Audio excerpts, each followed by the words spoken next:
জুবিনৰ পৰা শিকা কিছুমান লাইফ লেসন মোৰ কাৰণে সদায় ইনস্পিৰেশ্যন হৈ থাকিব।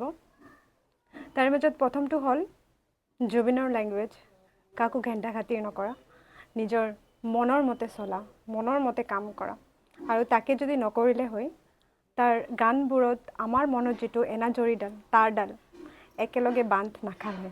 ছেকেণ্ড নম্বৰটো হ'ল ৰিলিজিয়াছ নহয় কেনে স্পিৰিচুৱেল হোৱা, বিকজ হি স্পিৰিচুৱেল আছিলে, ৰিলিজিয়াছ নাছিলে।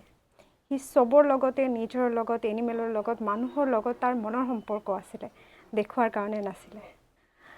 3 নম্বৰ, তাৰ কাম, তাৰ সাধনা আছিলে। সি কাম কৰিছিলে, যেতিয়া তাৰ মন গৈছিলে সি কৰিছিলে, আৰু যেতিয়া তাৰ মন নাযায় কাকো ঘেণ্টা খাতিৰ নকৰা।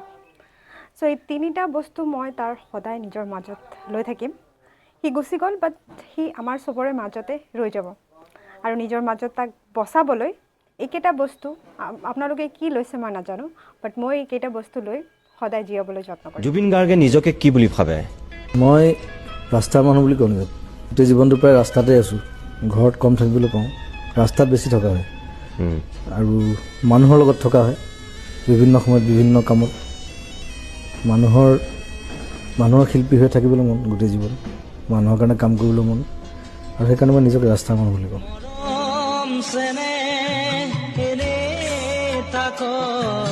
মিলিম তোমাৰ চকুৰ বাখত।